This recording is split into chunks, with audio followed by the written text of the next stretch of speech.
Baik, Assalamualaikum warahmatullahi wabarakatuh. Perkenalkan, saya Adimas Gedut Nalendra, asal perguruan tinggi dari Akademi Komunitas Negeri Putra Angsa Fajar Blitar, dengan NIDN 0706059002. Pada kesempatan di siang hari ini, saya akan menampilkan unjuk kerja Tridharma bidang pengajaran pada pengajuan sertifikasi dosen tahun 2023. Tahapan sertifikasi yaitu pernyataan diri dosen unjuk kerja Tridharma Perguruan Tinggi atau kita singkat sebagai PDD, UKT, PT. Pada tahapan ini saya akan menyampaikan video mata kuliah pemrograman berbasis web dengan metode pengajaran DIA atau Delivery Interaction Assessment. Mata kuliah ini merupakan mata kuliah wajib pada program studi administrasi server dan jaringan komputer pada semester 3 dengan bobot mata kuliah sebanyak 3 SKS. Deskripsi dari mata kuliah ini yaitu mempelajari tentang konsep dasar pada Object Oriented Programming atau kita sebut sebagai OOP, seperti class object, encapsulation, inheritance, polymorphisme, interface, abstract class. Secara spesifik, konsep-konsep tersebut akan dipelajari dengan bantuan bahasa pemrograman PHP dan dengan bantuan penggunaan Composer. Seperti itu. Untuk materi pada mata kuliah ini yang kita pelajari adalah yang pertama materi tentang dasar pemrograman berorientasi objek, materi yang kedua yaitu konsep kelas dan konsep objek, yang ketiga adalah atribut dan metode, yang keempat adalah enkapsulasi, yang kelima adalah inheritance, yang keenam adalah polymorphisme, dan ketujuh adalah abstract class, interface, dan yang terakhir yang kedelapan adalah exception handling. Pada mata kuliah ini dilaksanakan selama 16 kali pertemuan dengan rincian pada UTS dilaksanakan pada pertemuan ke-8 dan UAS dilaksanakan pada pertemuan ke-16. Capaian pembelajaran pada mata kuliah ini yaitu adalah di akhir perkuliahan ini mahasiswa mampu menerapkan konsep dasar pemrograman berorientasi objek pada pemrograman web. Yang kedua adalah mahasiswa mampu menerapkan paradigma pemrograman berorientasi objek dalam merancang dan mengembangkan suatu permasalahan yang lazim dalam pemrograman berbasis web. Pelaksanaan pembelajaran ini kalau yang dulu secara pandemi kita laksanakan secara daring, tetapi saat ini tahun 2023 pembelajaran sudah kembali lagi ke normal secara luring. Dan sudah dijadwalkan juga pada kalender akademik dan juga sudah lengkap pada jadwal belajar. Dan sedangkan untuk evaluasi pembelajaran, saya menggunakan evaluasi setiap pertemuannya dengan bentuk evaluasi seperti sikap, tes lisan, portofolio, dan yang terakhir adalah proyek. Dan untuk bobot evaluasi sendiri, untuk proyek kita beri bobot sebanyak 10%, sedangkan tes lisan sebanyak 10% juga dari beberapa pertemuan, dan sikap itu juga 10%, dan portofolio 20%, sedangkan UTS itu adalah total 20% dan UAS total 30%. Untuk metode pembelajaran untuk pertemuan 1 sampai dengan pertemuan 7 kita menerapkan metode pembelajaran ceramah dan diskusi. Sedangkan pertemuan 9 dan pertemuan 15 kita coba untuk menerapkan metode pembelajaran PBL. Baik, itu sedikit pengantar dari saya. Mari ke video selanjutnya untuk menyimak video pembelajaran dari saya. Ucapkan terima kasih. Assalamualaikum warahmatullahi wabarakatuh.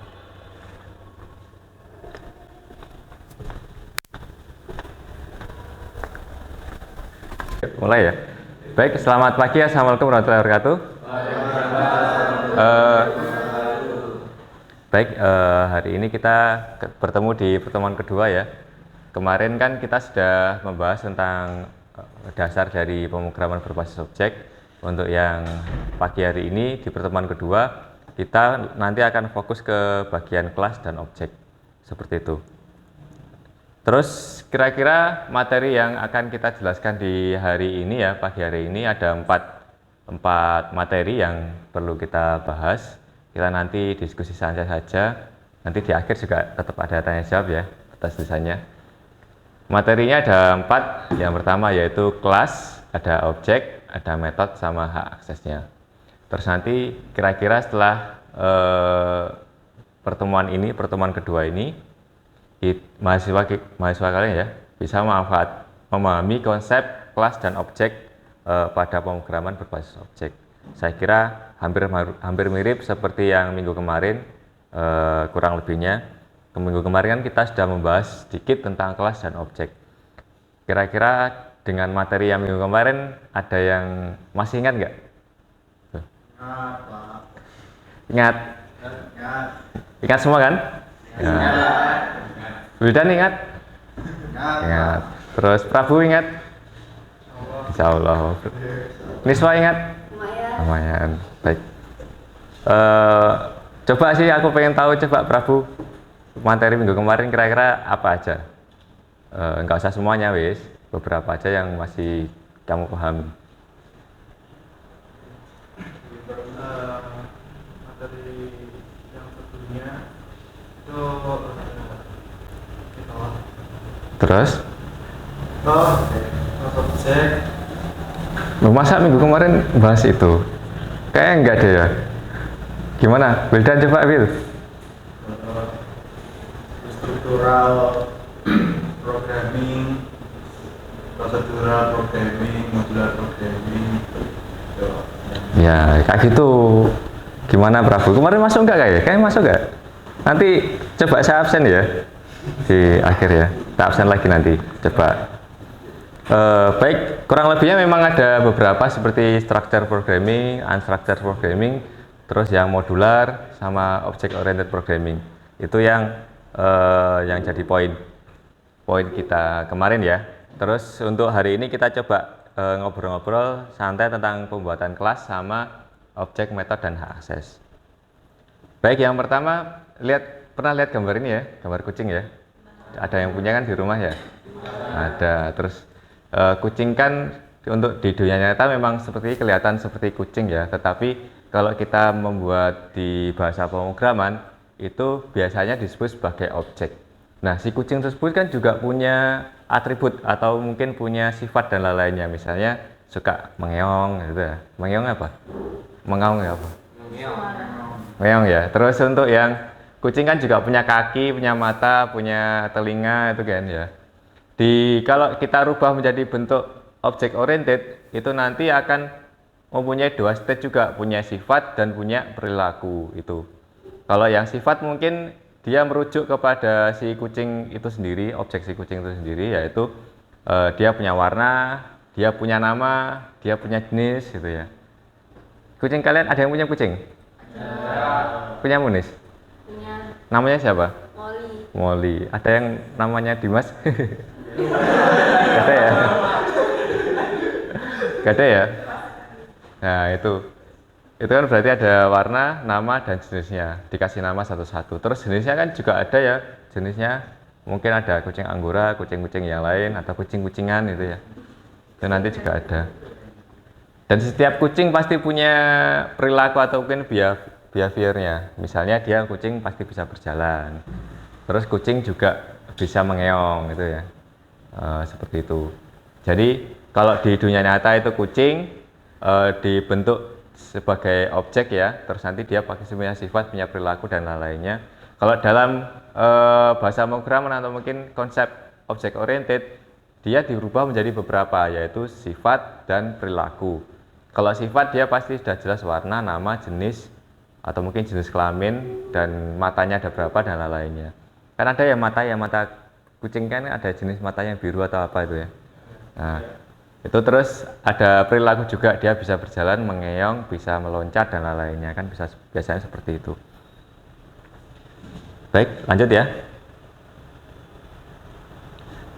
Jadi kalau kita lihat definisi suatu objek itu kan dilihat dari kucing yang kelihatannya seperti huruf nyata, itu kalau di komputer diwakili oleh bentuk kucing yang seperti ini. Jadi sebuah entitas sistem yang mewakili dari entitas sebuah nyata. Jadi memang kalau di nyata ada, di komputer juga ada, tetapi mungkin perbedaannya yang nyata itu ya terlihat jelas gradasi-gradasinya. Kalau yang komputer ya bentuknya ya seperti itu, data kan ya, seperti itu ya.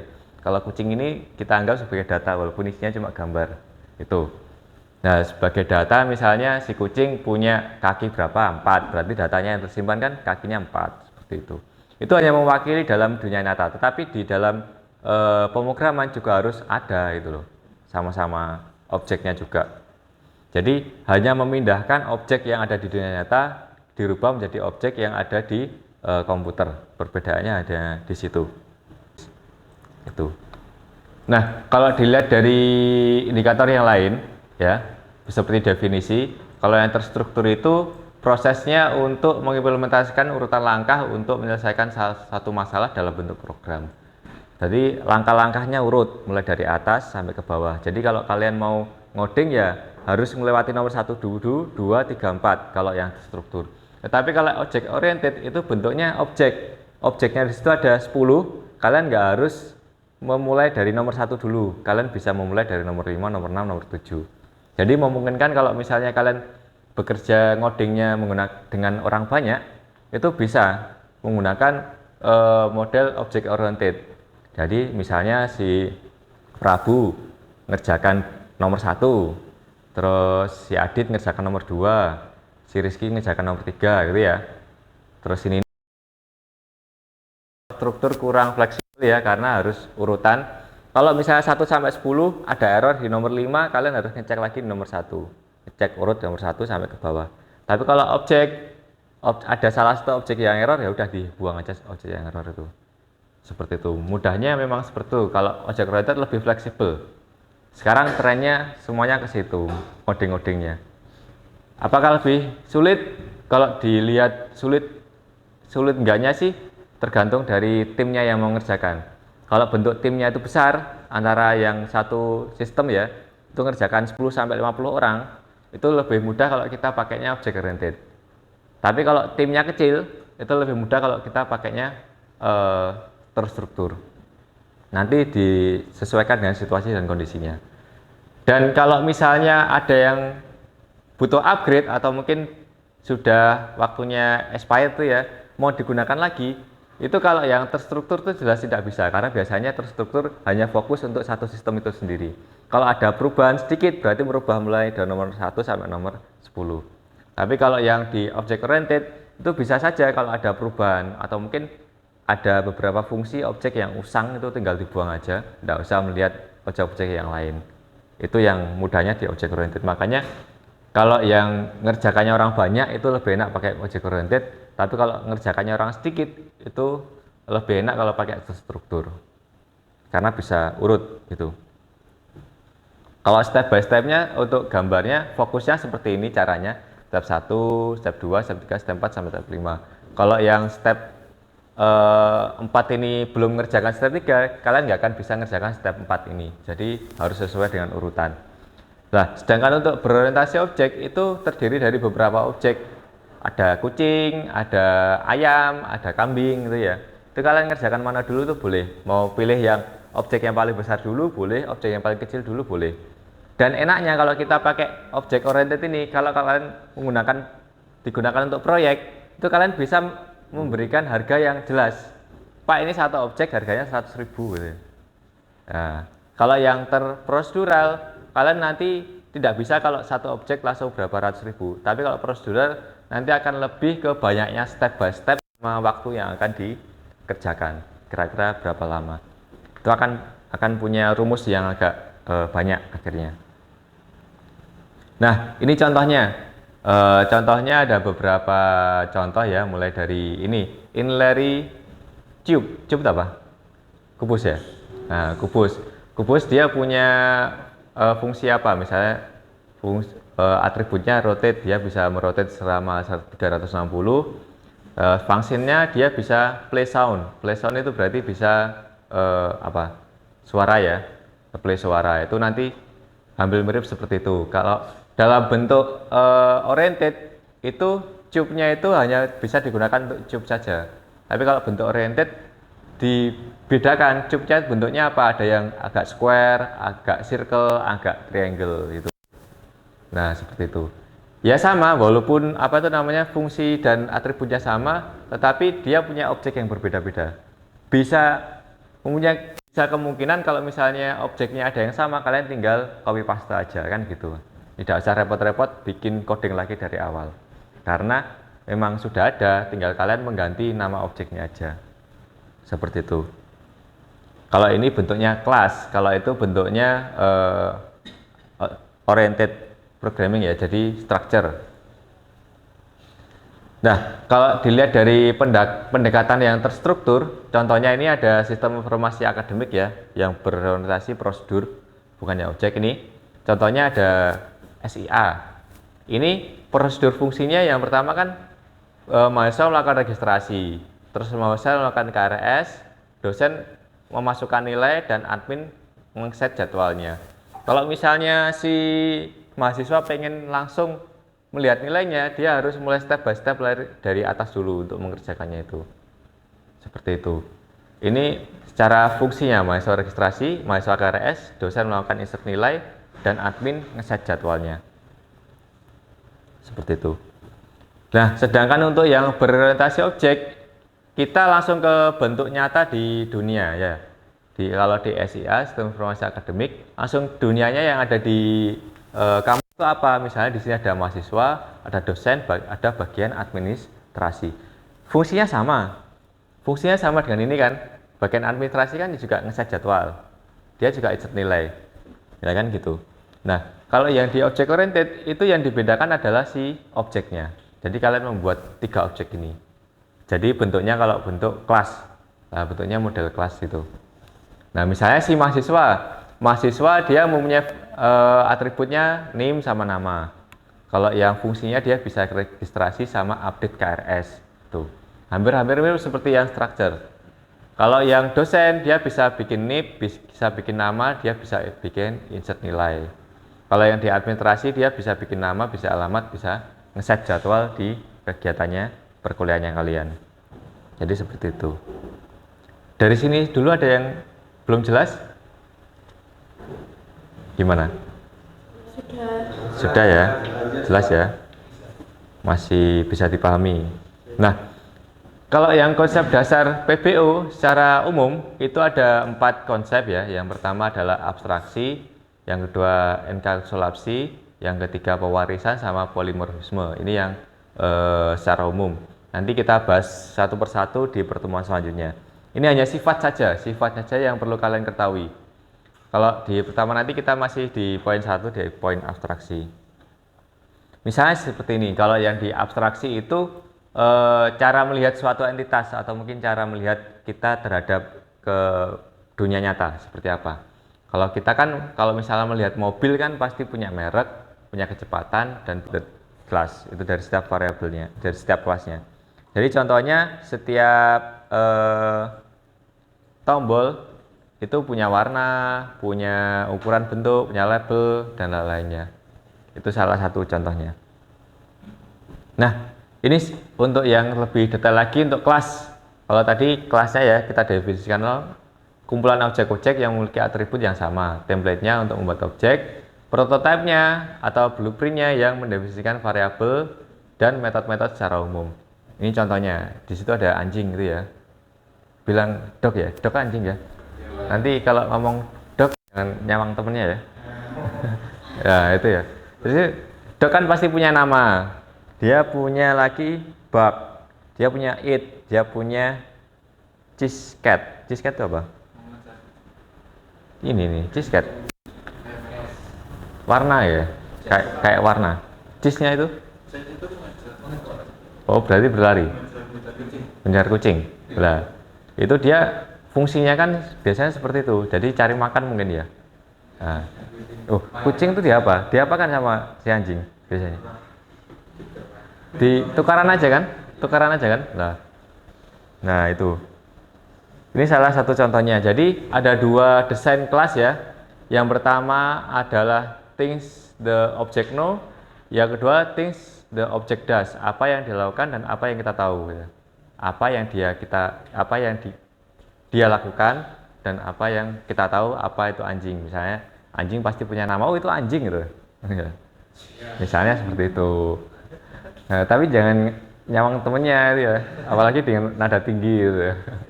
Nah, ini kalau kita lakukan ya shopping cart, misalnya di shopping cart. Kalau kita melakukan shopping cart atau mungkin membeli ya, apa yang kita tahu? Yang kita tahu adalah cart kontennya atau mungkin konten dari penjualan itu apa?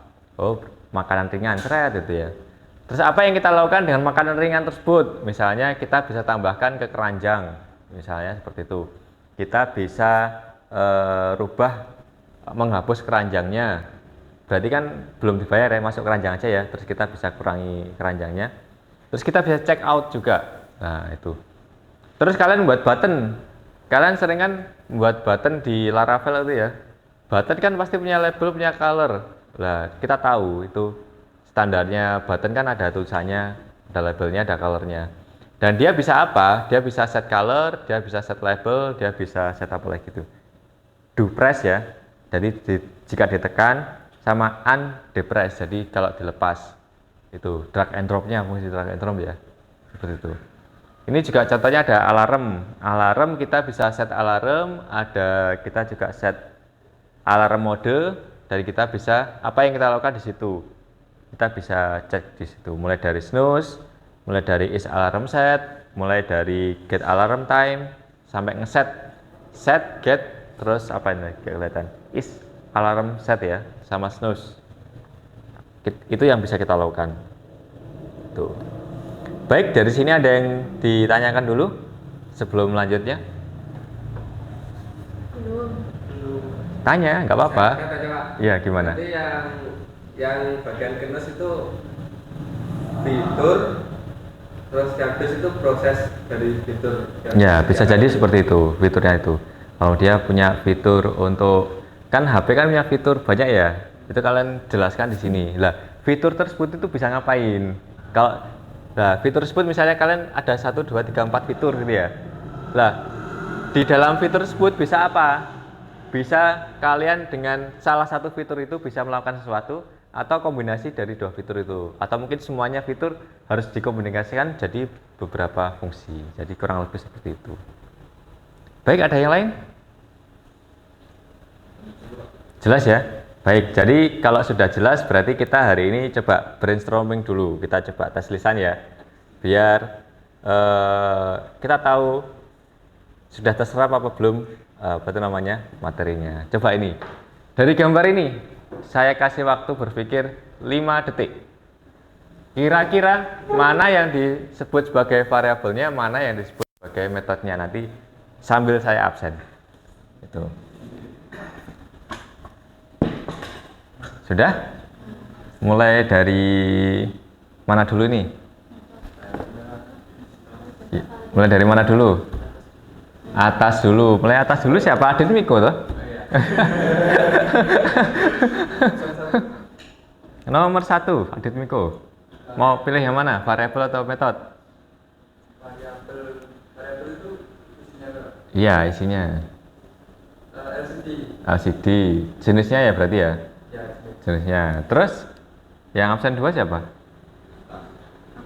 Bintang ya? Metode Metodenya apa? menambah volume. Menambah volume. Oke, yang absen 3? Gimana, Dim? merek Pak. Mereknya? Variabel. Ya, di variabel ya. Biasanya mereknya apa punya rumahmu? Sharp. Sharp. Sharp ya, wah keren ya. Terus absen selanjutnya setelah Dimas? Terus yang lainnya? Lucy. Gimana Lus? Iya kan sudah ada tuh LCD.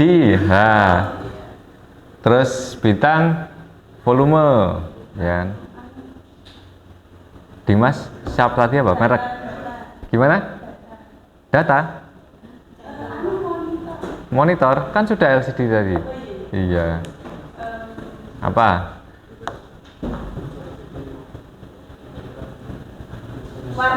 Warna ya, warna casingnya ya. Oke, setelah Lucy siapa? Lanjut. Setelah Lucy, Ninis. Niswa dulu. Niswa dulu. Oh, Mursidana. Gimana Dan?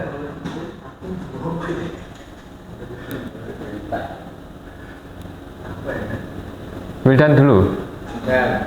Wildanin.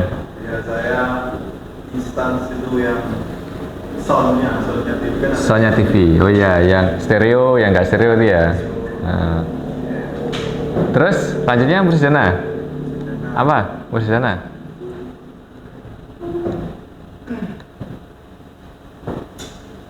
Tadi kalau bintang sudah ada volume kan berarti harus ada apanya tuh? Apa? Suara kan udah tadi, siapa tadi?